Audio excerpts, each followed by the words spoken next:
Is your Australian Shepherd biting all the time? Well, let's see if we can help with that today.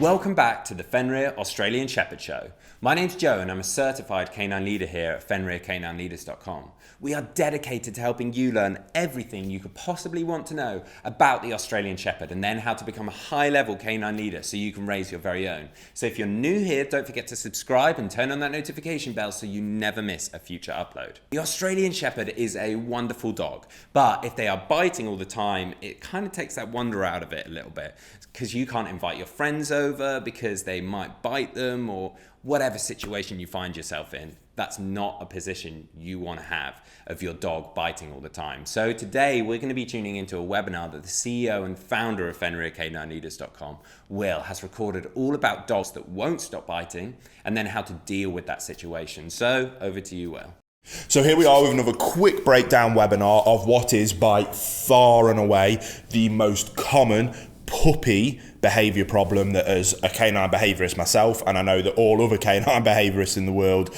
do receive requests for help with when it comes to puppies in particular, and that is puppy biting.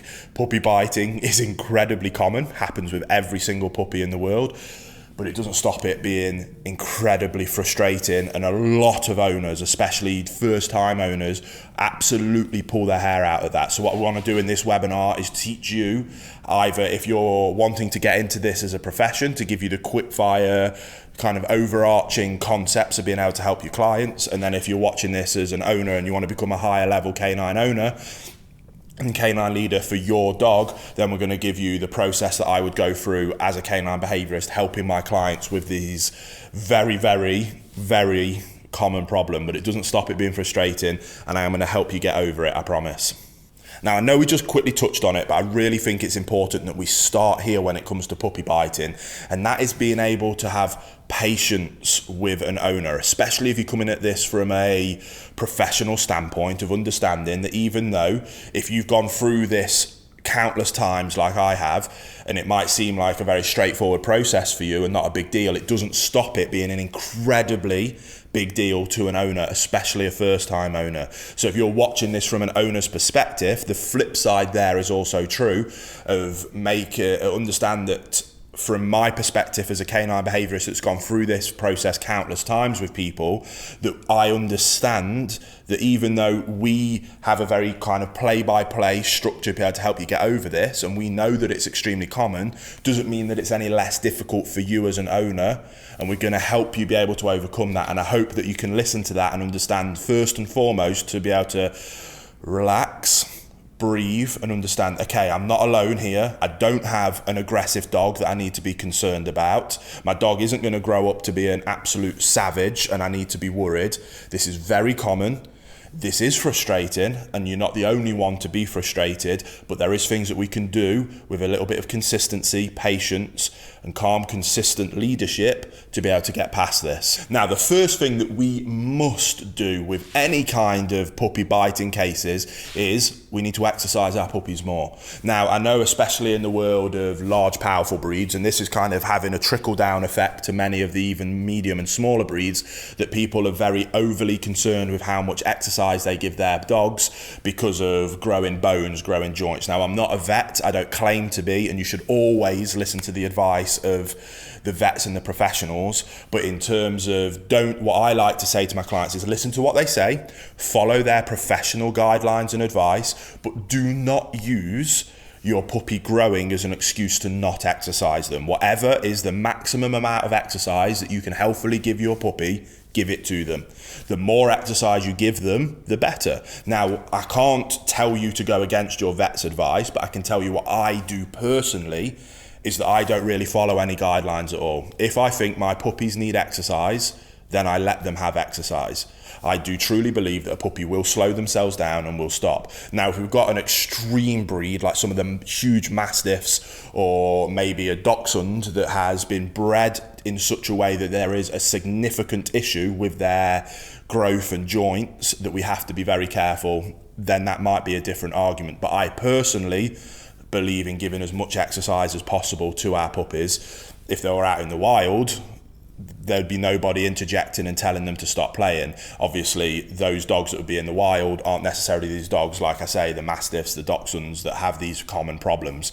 So I'm not saying to ignore your vet. I'm clearly saying that you should listen, but you should give as much exercise as you feel comfortable giving your puppy. If you do that, biting will, I promise, will be much less and much easier to manage, and then much easier to teach them that it's not acceptable. A puppy that is bored, frustrated, and has pent up energy will mouth, bite, and chew everything that it can find. If you can release that energy, that will solve a huge portion of the problem. Now, here at Fenrir, and if you've been watching any of our videos, you will know that we believe that the number one priority when we have a dog or helping clients with dogs is about relationship. You must become a calm, consistent leader that has a dog that will look up to you for guidance and direction. Now, as a canine behaviourist, I do also specialise in what we class as death row dogs, and they tend to be older dogs that are displaying very severe behaviours that are at the point where that dog is about to get put down, and then I'll come in and put in an intervention strategy to be able to modify those behaviours and keep them from ending up in shelters or being put down. When I'm working with those adult dogs, we can go in and we can go straight into a full boot camp style process of being able to as quickly and as efficiently restructure that relationship.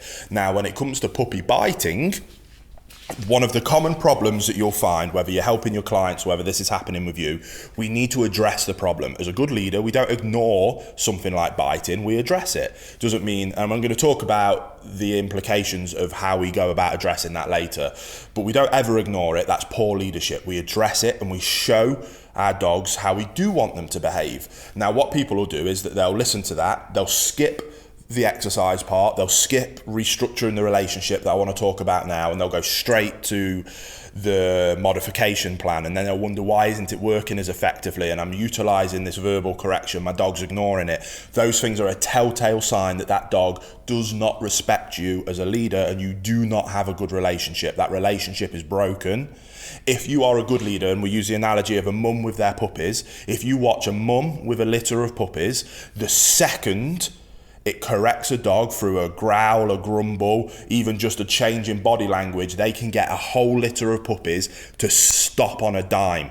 We should be able to do the same thing with our puppies, and that includes puppy biting.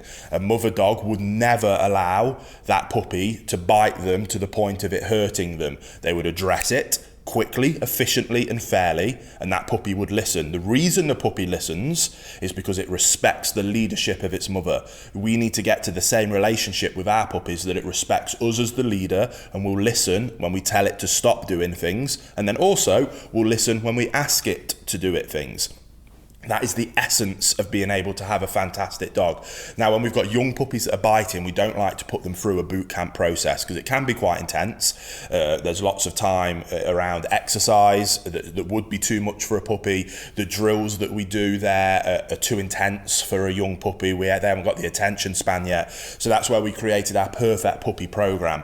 What that is it's designed obviously from the day you bring your puppy home, but if you're 2 weeks in, you can still jump in, and it not only gives you a structure of what you should be doing at what stage of your puppy's developmental program all the way through that first year, but there's also tons of information in there. There'll be a link down below, by the way, of how you become a high-level canine leader, how you're able to structure that relationship with your puppy so that when we want to address biting, we can address it quickly, efficiently, with no issue whatsoever. So the biggest thing I want to give you here in this webinar, whether you're helping your clients or whether you're just trying to help yourself, is do as much exercise as you can. I promise you that'll help. Restructure the relationship. If you can do that, then what we're going to talk about now in terms of actually addressing puppy biting will become 1,000 times easier, to the point like it will blow your mind. Put the effort in here, I promise. Focus on this bit. I know you want me to get on to talking about how to address biting, and we're going to now, but before I move on, please heed my warning of going through this thousands of times, that this bit will not be anywhere near as effective if you don't restructure and address the relationship. If you've got an older dog, 3, 4, 5 months, you can look at doing a boot camp and abbreviating it and making it applicable for your puppy. I've done it with puppies myself. If you go back to when I had my Connie Corso puppy, when she was 4 months, we put her through an abbreviated version of the boot camp process. It was after Christmas, routine had fallen out a little bit, and we wanted to go, you know what, let's get into it. Let's do a really structured discipline, and we used the boot camp to help us do that to huge levels of success. The puppy program also might be a fantastic way of being able to achieve the same results without that kind of the discipline of something like a boot camp. So they're down in the description box below if you need that help. But basically, it's just around the concept. Learn how to become a high-level canine leader. Learn the principles of the basics of operant conditioning about being able to reward desired behaviors and correct undesirable ones. If you can do that and you can restructure that relationship, this next bit that we're going to talk about now, I promise, will be loads easier. So now we move on to correcting the behavior. Like I say, you've done the work, you've done the hard bit now, this bit now becomes the easy bit. If you skip that, this bit is really difficult. But you've not done that, you've listened to me, so this bit is now going to be really easy. To fix puppy biting, we need 100% of implementation and consistency of rules, boundaries and expectations. So coming away from this video, you are going to make a decision with you and everybody else in the household, or you're going to be able to pass this message on to your clients, that puppy biting is now, from this moment, 100% unacceptable. And we are not going to ignore it, because that's not what a good leader does. We are going to address it and correct it every single time with 100% consistency. Now, does that mean that the first time you do it, it's going to work? No. It's not the case with humans. It certainly isn't the case with dogs. That is why consistency is so important. But what you're going to do is you're going to implement this 100% of the times that puppy biting is displayed. Now, like I say, if you've exercised more, the biting won't happen as much. But either way, puppies are going to bite. There's no way that you can avoid it. We just need to be able to address it and teach them what they should do instead. So we go in with a correction. The second your puppy bites you, you are going to go from fun, happy, playing, lovely, whatever it is that you were down on the floor where you're with them that they could actually bite you or nip you. We're going to go from that fun, loving, caring person that you want to be with your dog, and we're going to instantly go chest up, shoulders back, leadership, body language, and we're going to very quickly, with impeccable timing, every single time, we're going to go in with a very stern verbal correction. I personally like to use an ah. So bite goes on. So, hey, who's a good boy? Who's a good boy? And the puppy goes to bite, and I go from who's a good boy to ah. That switch happens instantly. You go from fun, loving will to leader will, pack it in, stop doing what you're doing right now. And we're going to be able to, and the more, and this is why it's so important that you put the effort into that leadership. If you have that relationship and your dog sees you as a leader, you making that change will be more than enough. And that will make them go, whoa, I'm sorry. There's a little bit of fear there, but that's good, it's healthy. The same way that should be the case with your children, that if it came to a point of your child running out into the road and you can't physically grab them and stop them, you better hope that your child will listen to that stop now, because they have that respect for your authority and leadership to stop them running out into a road and getting run over. We need that same kind of respect and authority with our puppies. We can be fun, loving, amazing, cuddly, cute. I want you to have that relationship, but you can't have that if you don't have the leadership relationship as well. So we're going to go in with a correction. That will be more than enough to get them to stop. We're going to remove ourselves from the situation. Doesn't mean that we have to get up and go away, but if we're down on the floor and playing, and then we've come up with a vocal inflection with the verbal correction, that has removed ourselves from whatever the fun thing that we were doing with them was. So we've gone in with that verbal correction. We then redirect them to the desired behavior. And here you have a few options. You could put them into a sit and stay, and you can show them that, no, if you want to be able to play with me, you need to sit and wait and be quiet. Or what we like to do with biting, especially with puppies, because they are mouthing and they're teething. Yes, it's frustrating for them. Yes, they want to ease their gums. It is easy to, oh, bless him, he's just teething, I'll let him off. But that isn't acceptable. That's not what good leaders do. Instead, we're going to tell them, no, you don't bite people. You don't nip people, even if you're just doing it because your teeth are hurting. That isn't acceptable. However, what is acceptable is you can do it on this thing that I've bought you, this bone, this rope, this toy, this chew. So we're going to keep them around. Biting goes on.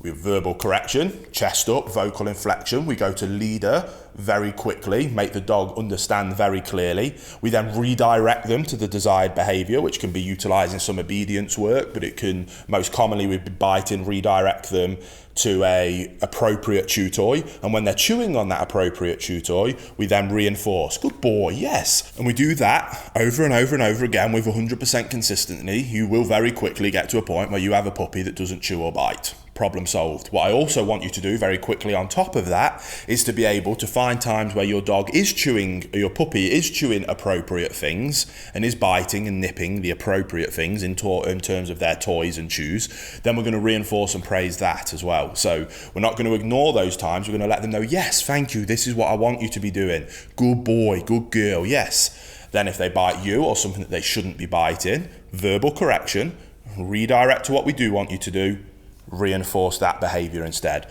Undesirable behaviour gets corrected with 100% efficiency and consistency. Undesirable behaviour comes down.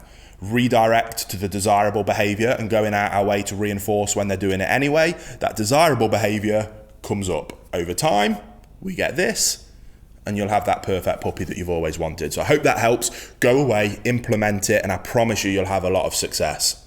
I hope you found that incredibly useful. There's so many tips and tricks that Will spoke about there about stopping your dog from biting.